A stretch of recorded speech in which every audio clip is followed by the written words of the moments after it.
This is the Grapple of Your Eye show, episode 48. Brian R. Solomon.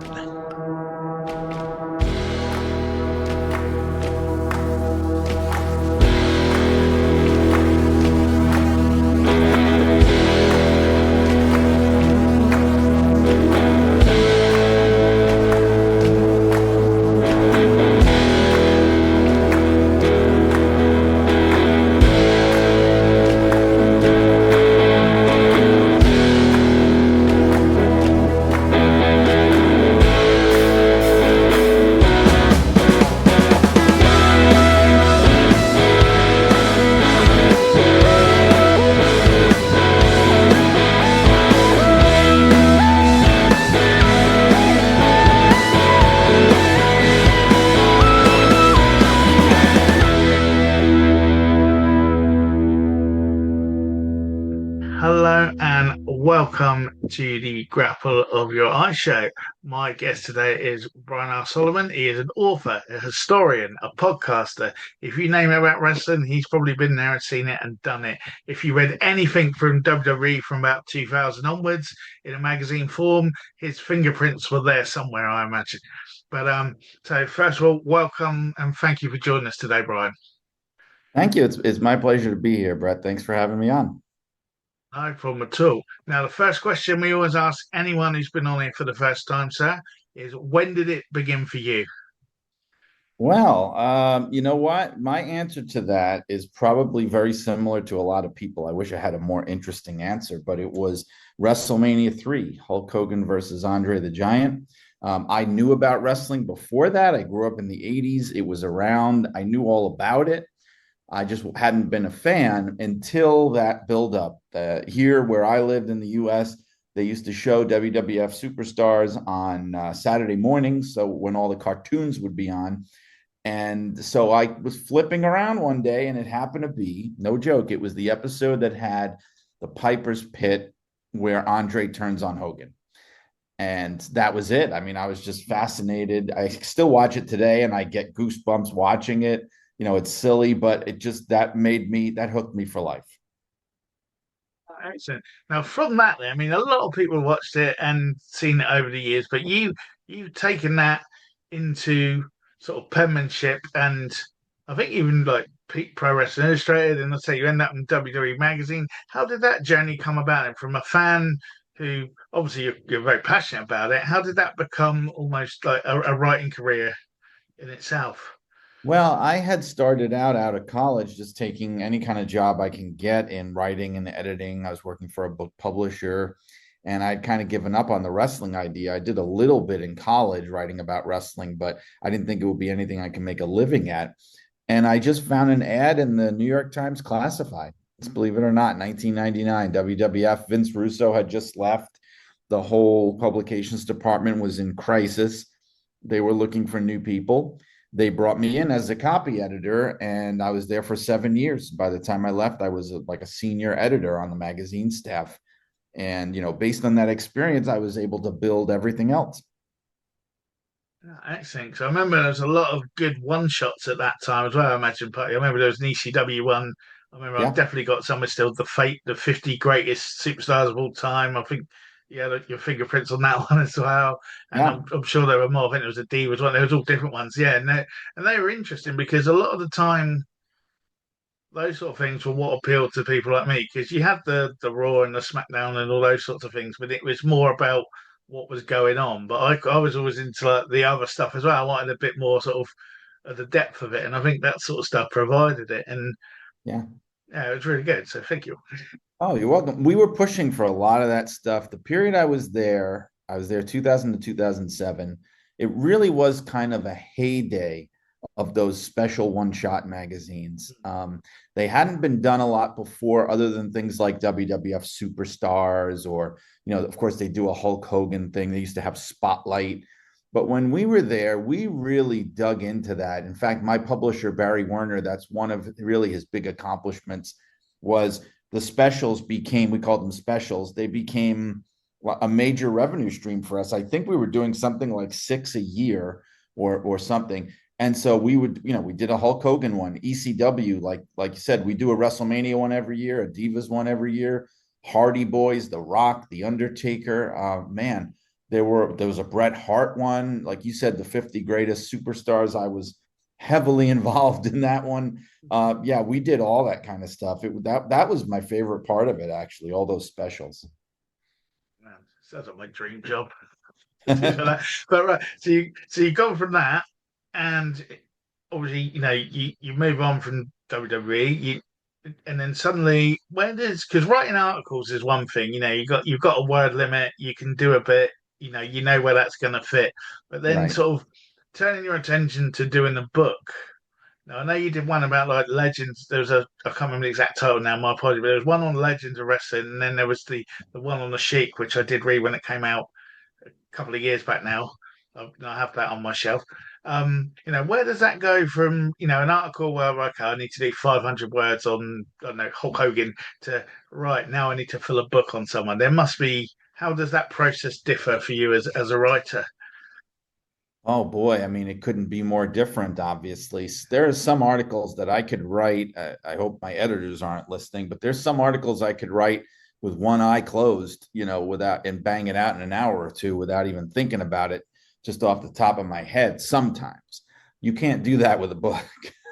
A book is very laborious. And actually, the first book that I wrote was while I worked for WWE, that Legends one you mentioned, WWE Legends. That I wrote that in 2003 and they published it in 2006. It kind of sat around for a while, but then I did nothing book wise for 8 or 9 years. And I was well past the time of working there. I knew a guy named Mike Edison who had been a wrestling magazine editor, and he now was a book editor. And he was part of a company that was putting out a series of different FAQ books, sort of like, everything you ever want to know about whatever topic, pop culture topic. They wanted to do a wrestling one, and he said, I know a guy, and they brought me in. And that was like the dream project for me, because people always said to me, you should write an encyclopedia of wrestling. And that was my encyclopedia of wrestling. And from there, I started doing books more often. I did the Godzilla FAQ a couple of years later. Then a couple of years after that, I pitched the Sheik book to ECW Press, which was my first biography. And ECW Press is known for doing wrestling books in part. And because they knew who I was and I had a bit of a track record, they gave me a shot. That came out in 2022.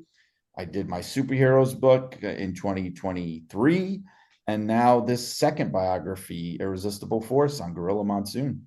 So it's been a nice run now. I sort of have an established name now where it helps me get projects going. In fact, I'm actually interested in maybe doing a non-wrestling book after this one, but because I'm known now and I'm trusted by these editors, it's easier to have them allow me to do things like that. I don't have to,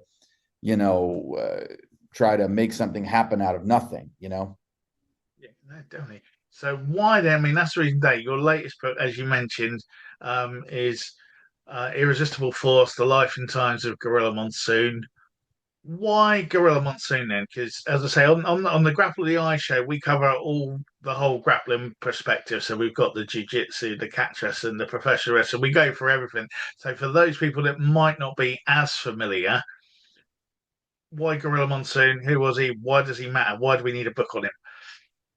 Well, Gorilla Monsoon was a cornerstone of the company that's now called WWE. I mean, people remember him from the WWF's big boom in the 80s and 90s because he was a commentator. But I think what they didn't realize at the time, he'd also been a wrestler before that in the Northeast in the territory days of the WWF in the 60s and 70s. But what people didn't know as much was that he was so plugged in with the company. At one time, he was a part owner. He owned 25% interest in the company. He was originally intended to take over after Vince's father retired. And even afterwards, when Vince Jr. bought him out, but kept him on, he was a crucial part of television production. That's why the gorilla position is named after him. He used to sit there. Any show he wasn't commentating on, he was sitting there. And before he started commentating, he would sit there and run the show from that position. the same way you see it on Monday Night Raw and SmackDown now. It's a much more elaborate position, staffed with, I don't know, it looks like 8 or 9 people now, but back then it was Gorilla at a buffet table with a monitor sitting behind the curtain at doing that job. So I felt like, how could there not be a book on this guy? And part of it was a lot of his most important aspects were hidden away. And so I don't think people realized how important he was. Ah, excellent.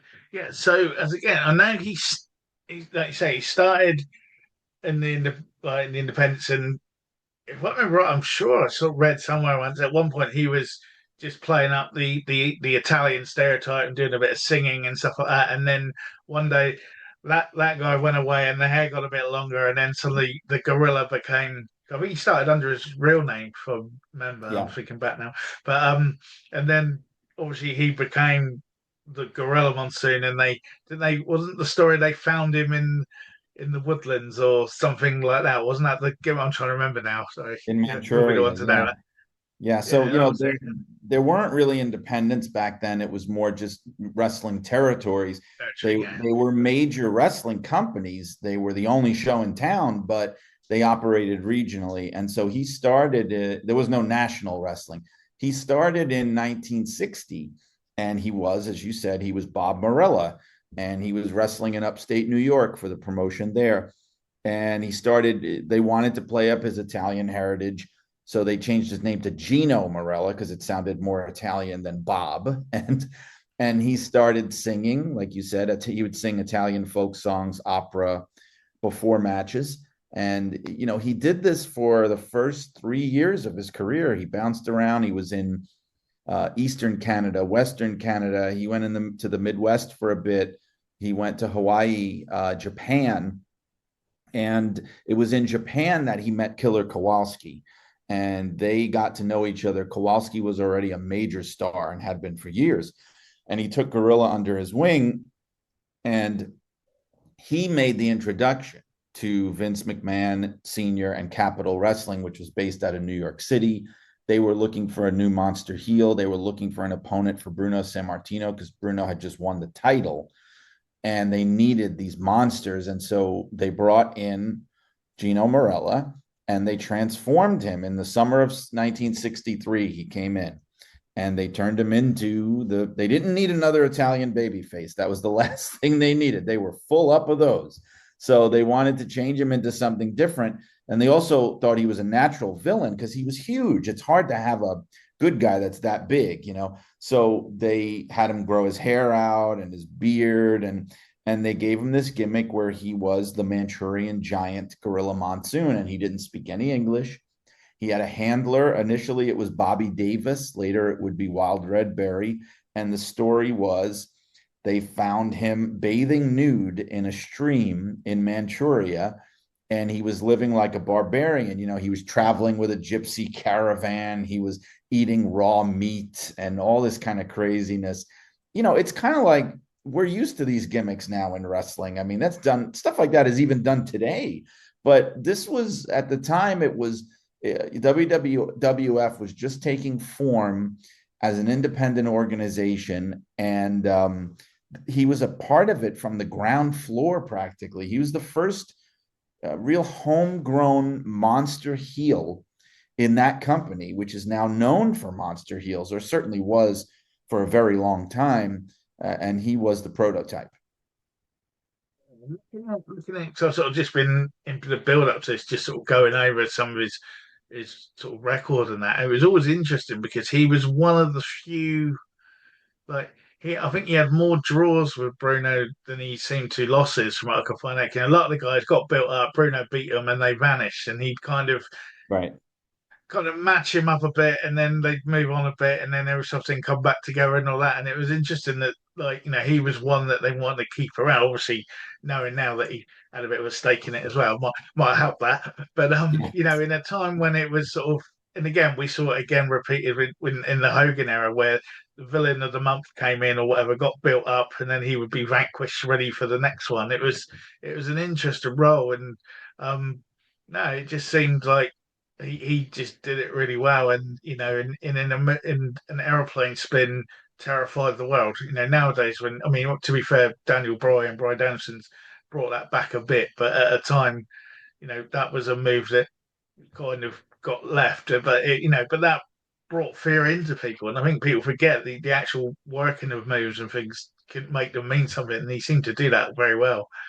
Yeah, and actually, he did do the airplane spin, but his finisher involved the giant swing, which was brought back by Claudio Castagnoli, who turned that into a big relevant move again. But that was so Gorilla's finisher. The giant swing is a very old school wrestling move. It goes back to like the 40s and 50s and maybe even earlier. And Gorilla used to do it. What he would do is he'd do the giant swing, he'd drop the guy like Cesaro or Castagnoli, and then he would do kind of like a big giant splash kind of thing on the guy, the Manchurian splash, and he'd pin him that way.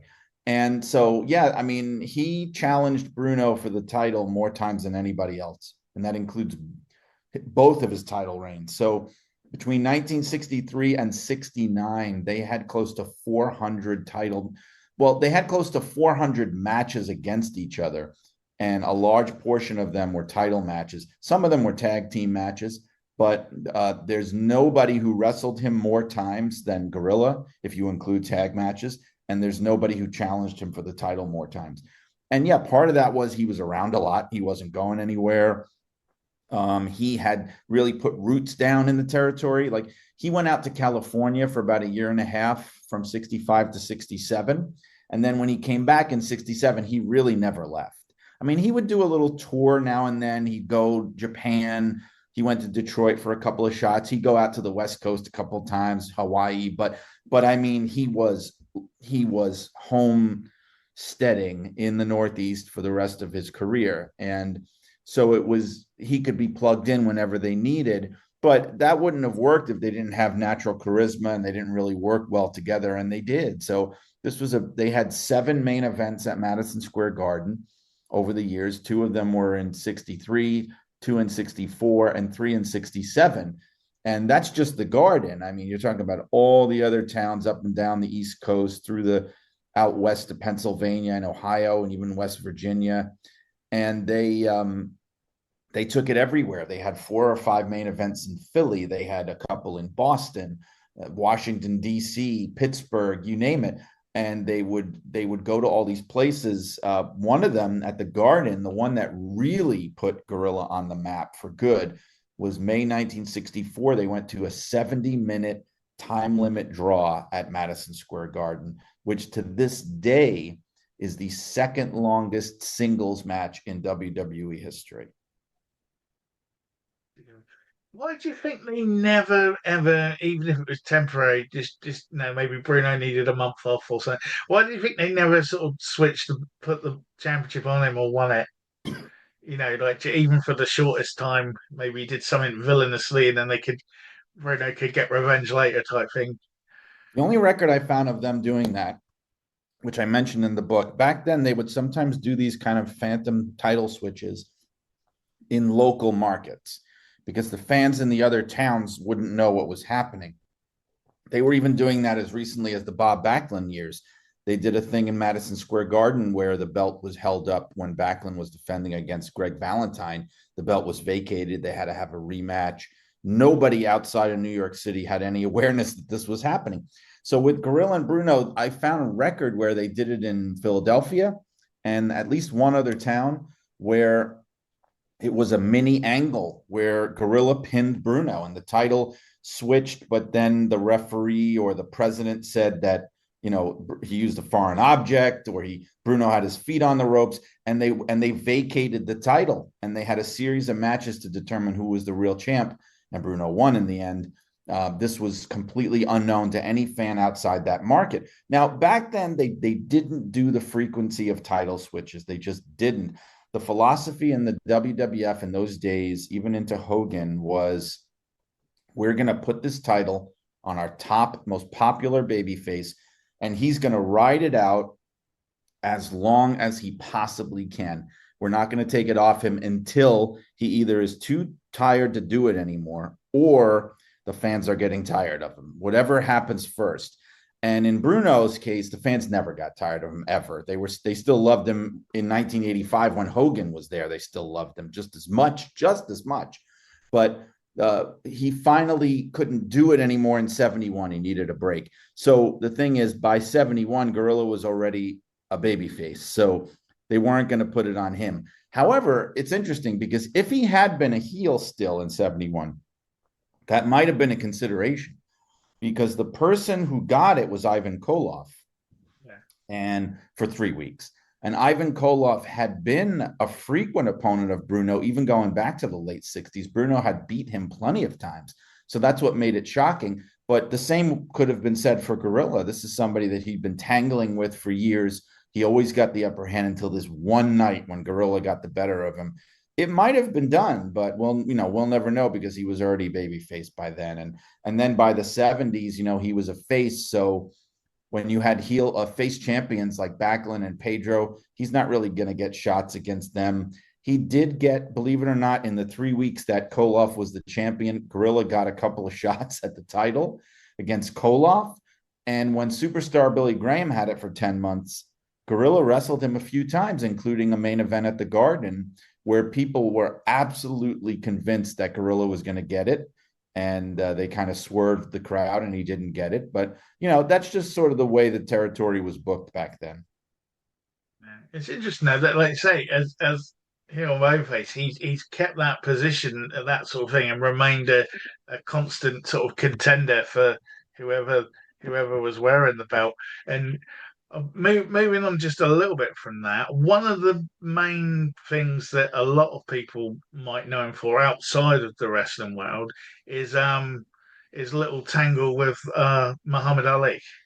Now, what could you Yeah. tell us about that? As because some people That, might go, "What? He fought Muhammad Ali? No, he fought that Japanese guy. He didn't fight Gorilla Monsoon." But what could you say about that for us? yeah, like you say, that is probably the thing that even despite all the WWF announcing stuff, that might be the thing that he's still the best known for people who know nothing about wrestling at all. That might be the thing, and they were doing it because of the match that you described, where Muhammad Ali, who was the undisputed heavyweight champion of the world, boxing, they were going to have a match with Antonio Inoki in Japan. And the McMahon organization was involved in promoting it in North America.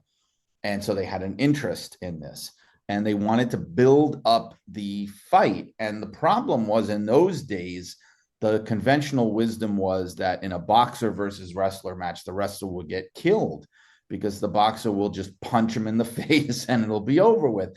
And this is before MMA or any of that kind of thing. And on top of that, the boxer in question is Muhammad Ali. So the problem they had is that fans just thought, well, there's no way Ali is going to lose this. And they were worried about that. They wanted to put doubt in people's minds. So the thinking was, let's have a little exhibition beforehand where Ali jumps in the ring with a wrestler who just manhandles him and makes him look bad and makes people wonder, boy, maybe he's not ready for this. And the person they chose was Monsoon, and partly because he was huge and intimidating, and partly because they knew they could trust him.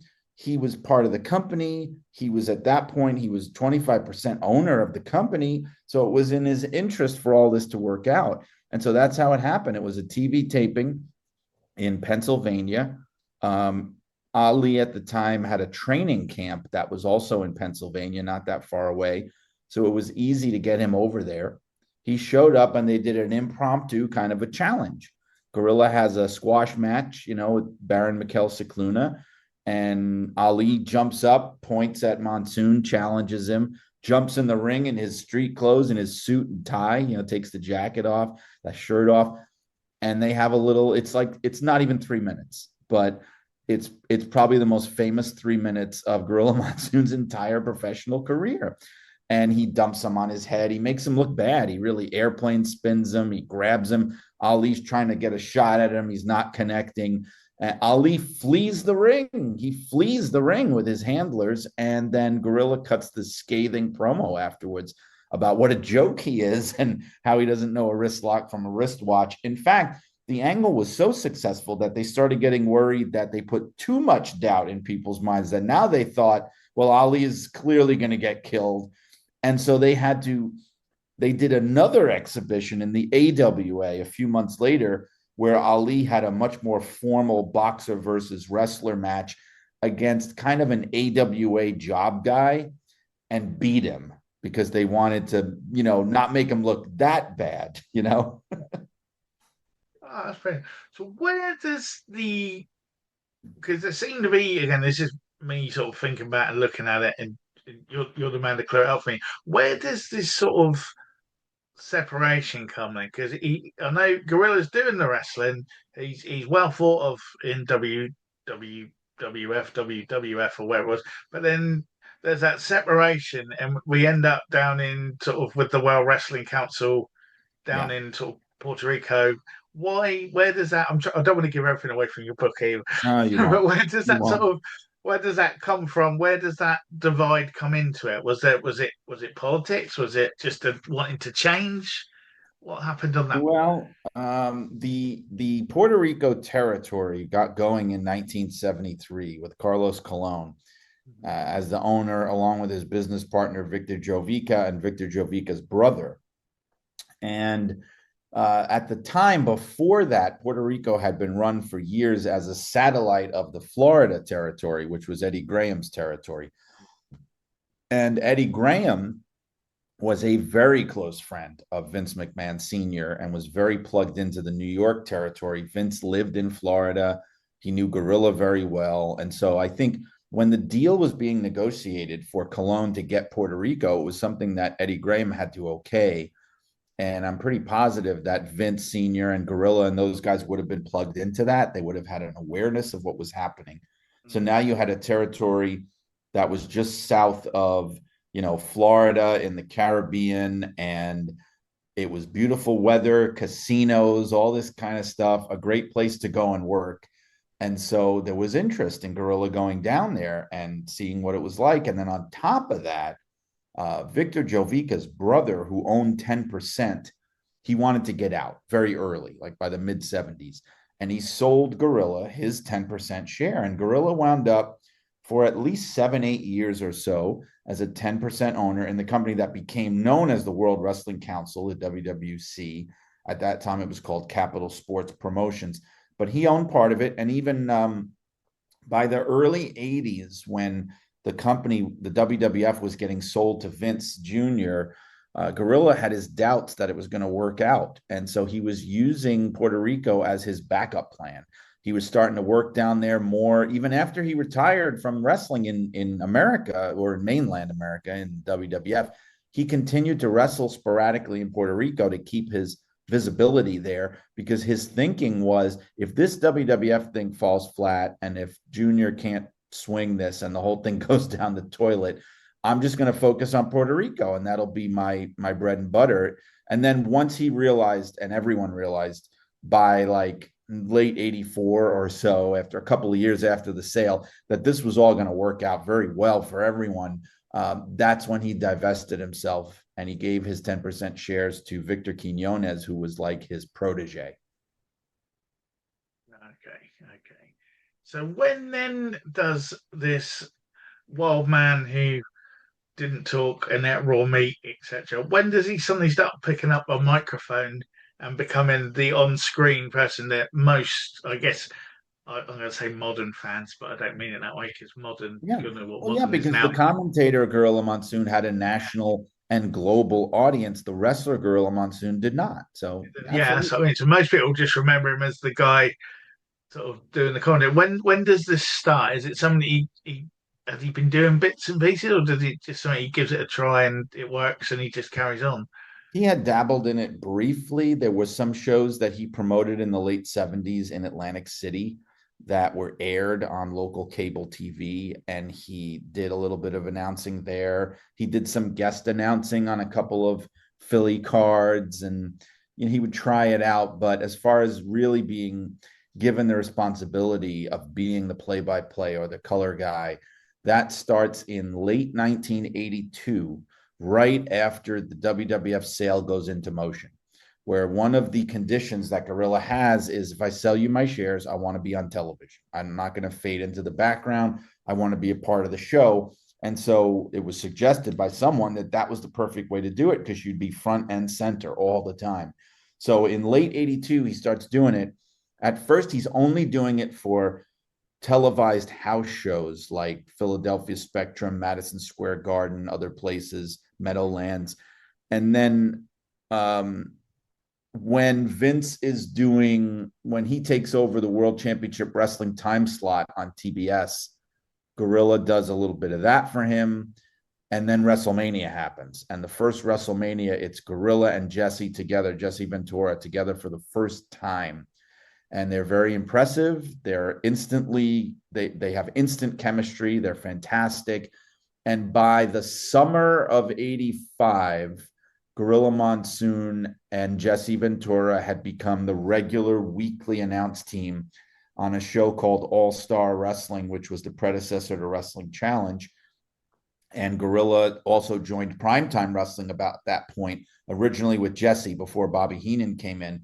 And from that point on, from 85 on, he's doing weekly WWF television as a play-by-play guy. And that's really the Gorilla Monsoon that we most remember.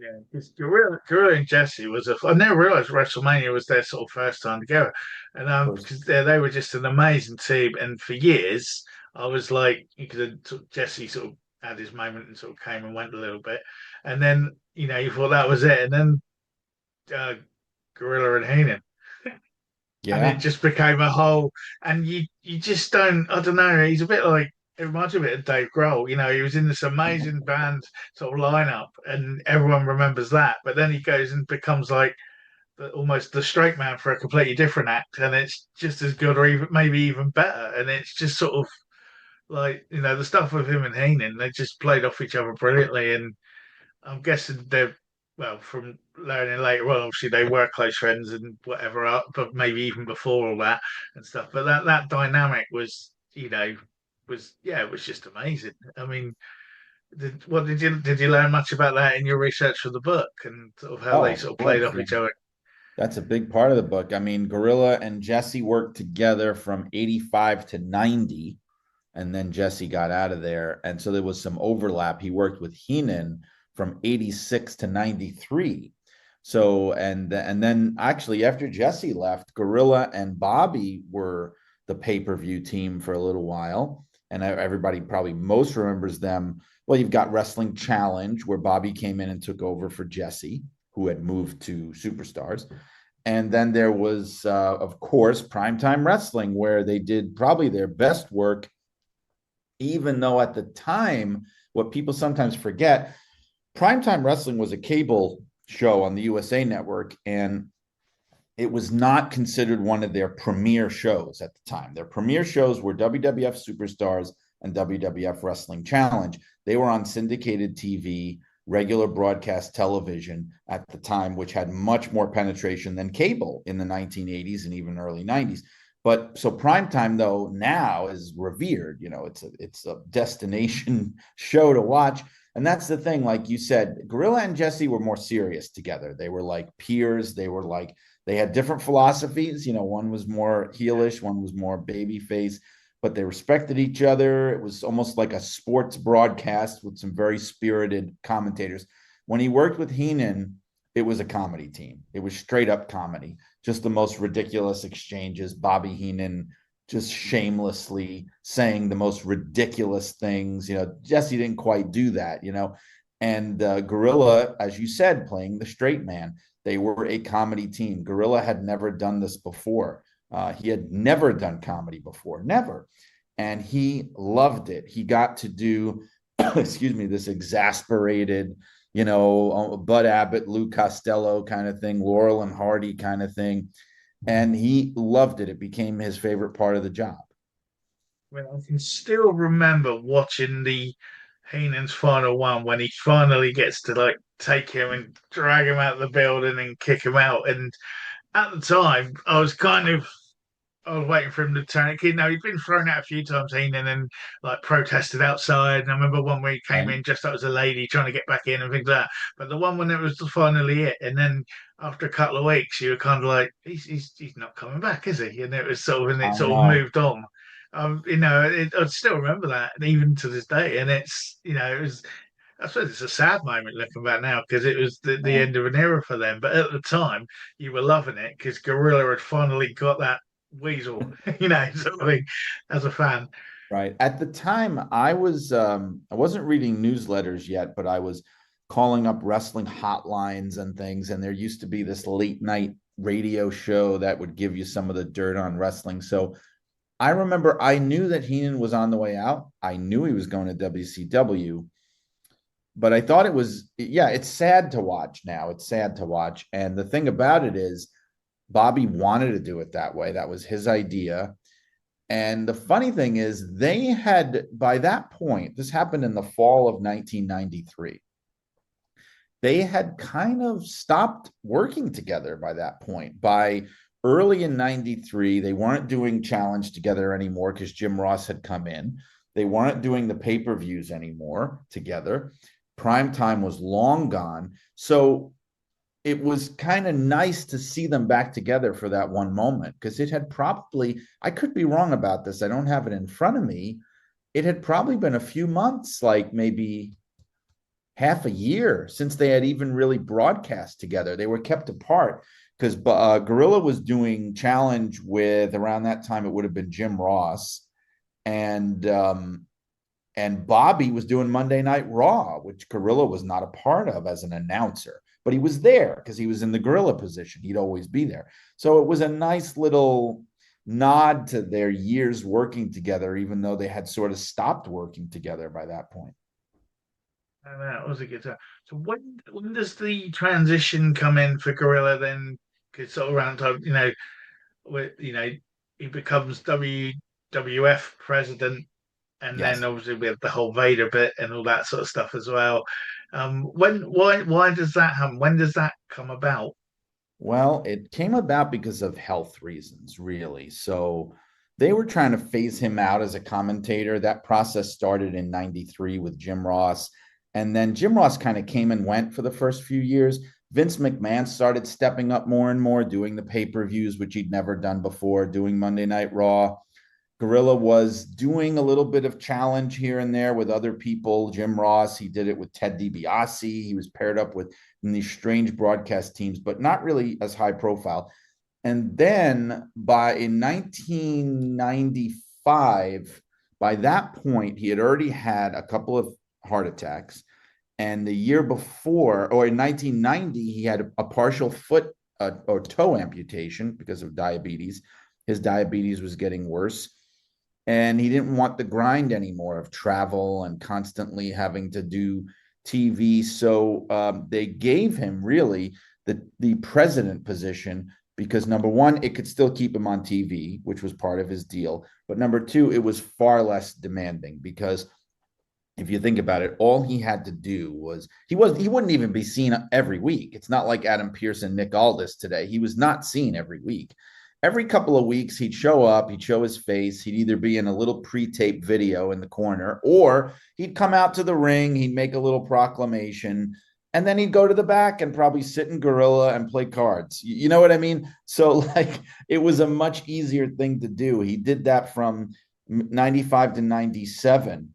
And in 97, in the summer of 97, he had the worst heart attack, really, a much worse heart attack that really took him out. He was out of commission for about half a year, and they never brought him back on television after that, even though he continued to come around and he continued to be backstage. But they didn't put him on camera anymore after that. Because I remember the one time I think I saw him after that. It was it a WrestleMania or it was something. He was at Yeah. ringside, and you could clearly WrestleMania see 15. 50, yeah, and Yeah. you clearly see now he'd lost a lot of weight at that point, and the poor bloke did look ill. You could see, he wasn't how you remembered him, sort of thing, and it's a shame from there. But but Right. again, there's someone who transcended. I think what I admire about him is he transcended a lot of different eras. he survived a lot of different champions and the politics involved with that, and pretty much I think done nearly every job in the business. Oh, From the wrestler to the promoting it to owning it to having shares in it to in front of the camera, behind the camera, running, and it's just sort of what I want to ask you is again that there are other bits and people go, oh, you didn't mention this or that, and these there were some tragedies in there and stuff, but I don't want to tell everything and let other people go read your book. I don't, so I don't want to no, go, no, oh, no. There's so this is much your in life. that book. There's But you no know what I fear mean? of that. It's like we're packing in a whole career into like an hour here. So, there are obvious things that you probably know about anyway with, his son and things like that. But, they're there, go and have a look. But, what was it when you were doing this and you're researching this guy? That what was that thing that you got from it that you learned or you found out that wow, I never realized he did this or he I never realized he was that kind of person or something like that. Well, I guess I never really put two and two together as to how contentious the transition of power was when Vince took over. I think myself and a lot of people assumed it was this friendly kind of transaction. It was like passing of the torch, changing of the guard. It was a lot more prickly than that. And it was something that Gorilla Monsoon initially did not want to happen and was very down and depressed about it and very disillusioned. And then later on, it kind of worked out for the best, but still, he would have been a much, much richer man if he'd been allowed to hold on to his shares of ownership in the WWF when it got as big as it did. So he had to make his peace with that. And I didn't really know all the ins and outs of that until I started researching this. It is interesting, yeah, because you all sort of think, well, the way it was always kind of portrayed is they were always good friends and the Yeah. family friendly, they kept along and all that. But yeah, I think there's a lot more, like you say, in the transference of power and the McMahon family dynamic, shall we say, Yes. and Yes. that sort of thing. We won't go too much into that. No, that's really good. And was there any, in the role he had, was there like like mentoring younger talents or people coming along because I know like different people have said different things about him over time where he's given them a bit of advice here or there but he never really kind of I don't know. I think again one of the things about him I like is that he wasn't a lot of wrestlers nowadays dare I say it, are quite vocal about things they do and what they're up to and what they say. And he always seemed quite a private guy. I imagine if he helped people, he helped them and didn't go on about it and things like that. Are there any Right. other like stories like that you might have learned in sort of researching Oh, this? yeah. There were people that he mentored in different ways, usually kind of teaching them how to survive in the business, how to do well, helping out their careers. Bret Hart was a big one. That's why I got him to do the forward to my book. He had nothing but glowing things to say about Gorilla. Pedro Morales was an early guy that he took under his wing and got him really going and helped him. Johnny Rods, Davey O'Hannon.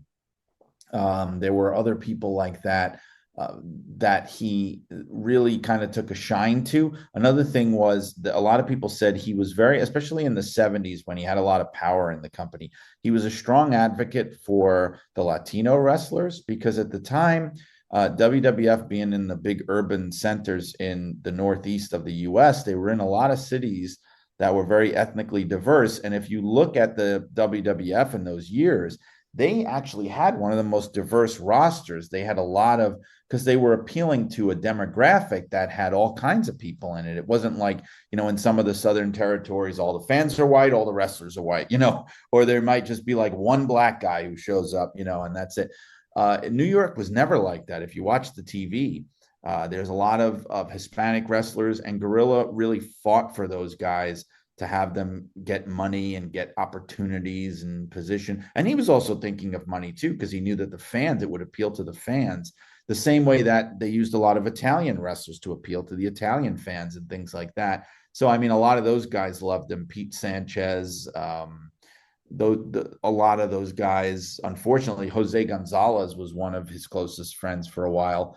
The guy who murdered Bruiser Brody. That was a big mess because they were very tight. Gorilla and Gino and his wife Maureen, they were godparents to Jose's daughter.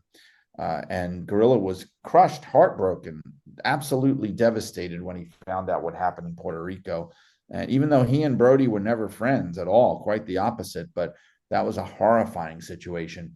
But yeah, I mean, there were a lot of people like that over the years that he kind of helped out, helped along, many. No, that's good to hear because you get that impression. But let's say he was, I guess that he was very old school. He did it. Yes. He done it. He didn't need to advertise it or tell people. And those that knew, and those that didn't need to know. Yeah, no, there's a lot to admire on the man, I think. And yeah, to find out more about that, obviously people need to check out your book.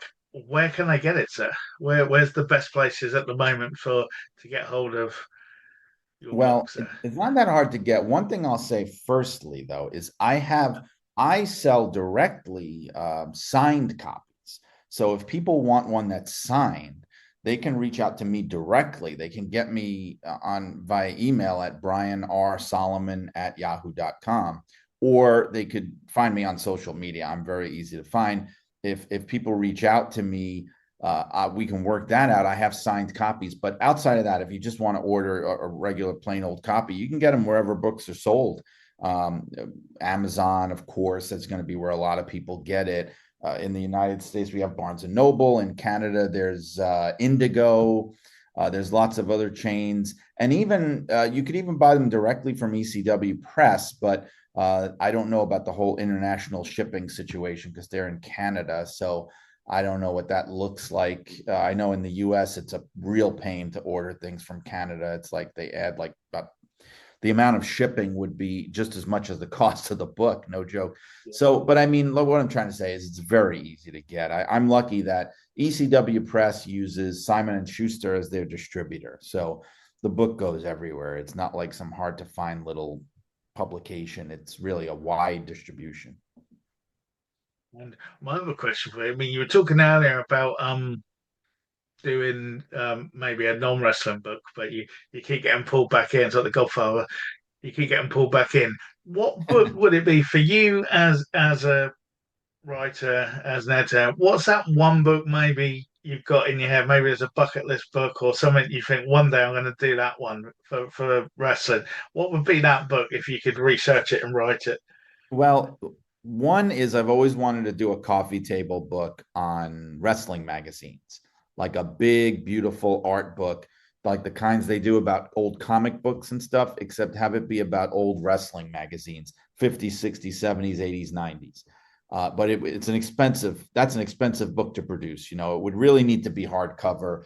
Maybe you could do paperback, but it would have to be big and it's got to be well bound. It's really got to be full color. Otherwise, what's the point? Nice, slick paper. Not easy to pull off these days, especially a book like that is not going to set the world on fire. You know, it's going to have a narrow appeal, sort of. So I don't know if that's realistic. There are some people I would love to read books about as a fan, but I don't know what the appeal is. Like I've always wanted to do a book about Toots Mondt, who was Vince McMahon Sr.'s original business partner, very interesting guy. Jack Pfeffer, who is this very eccentric old wrestling promoter, those kind of guys. I've seriously considered doing a book about Antonino Rocca, who was kind of like wrestling's first high flyer back in the 50s. Like he is the guy from the 1950s whose style of wrestling, without a doubt, is the one that most informs the wrestling of today, of anybody who was wrestling back then. So, that's an interesting one for me. But I mean, like I said, it might be a non-wrestling book next. I don't know. But even if it is a non-wrestling book next, I will get back to wrestling for sure. No, definitely, definitely. And is there anything else that you would like to share with our watchers and listeners, really? I mean, if people are listening to this and they do want to get hold of you or they want to email you or maybe someone out there wants you to write their book, I don't know. What's the best Oh, way for don't them to start get hold of that you? now. Yeah. Well, I'm like I said, social media. I'm easy to find on Twitter and Instagram. It's Brian R. Solomon. People can get me there. I also have my own podcast, Shut Up and Wrestle, which is like a vintage sort of wrestling history podcast where I've got different guests. I've had some really great guests on there, historians, authors, wrestlers. people I worked with at WWE. It's a really wide range of guests, and it's Shut Up and Wrestle. You get it wherever you get podcasts. And there's a Patreon for it too, where I have free and premium membership, and there's a lot of extra content. And it's patreon.com/shut up and wrestle. So those are really, I guess, the best places that people can find me. I'll link that in the show notes for you as well, and then people can track that down. Definitely. Well, again, thank you for taking the time to join us today. It's been amazing to have you on. I mean, I could ask you lots more about Gorilla, and I do want to, but people do need to buy the book. So Yeah. Well, look, I've I told don't everybody give away. the book is so big and dense and full of stuff that there's no way that any podcast could give it all away. We'd have to be sitting here for days and days and days. No, So, I was just really well, cautious. Well, don't give everything away because they were like, "That's in the book," and you always got to be wearing that. But no, thank you. so thank you very much for joining us this week. All right. My pleasure, Brett. Thanks for having me. Thank you once again to Brian R. Solomon for joining us this week on the Grapple of Your Eye show. I've been your host, Brett Summers. And again, if you're interested in Brian's book, Irresistible Force, The Life and Times of Gorilla Monsoon, it is available at his website, which is linked in our show notes, and at Waterstones, Amazon, and all the usual book buying places. Please go and check it out. We only touched the tip of the iceberg there. There's a lot more on the story of Gorilla Monsoon for all fans of grappling. As I say, if you'd like to keep up to date on everything you do, our mothership, the grappleride.com, has all our podcasts on there. There are show notes and links to all of our guests and all the things that we talk about. In the meantime, you can keep an eye on us on social media. We are on Instagram, Facebook, and all the others. And our new episodes drop every Thursday at 7 a.m. UK time. You can watch us on YouTube at that time when the new episode drops. And also you can check us out on Apple Podcasts, Spotify, Audible, Podcatcher, Podchaser, all the normal podcast apps if you want to listen along to us. Well, that brings this week's episode to a close now. And I would like to thank you all for taking the time to listen to us. Again, rate, review us, leave us likes, follow us, subscribe, and all those things. It really does help us out. But until then, we'll be back next week with another guest. So stay safe and stay on the mats.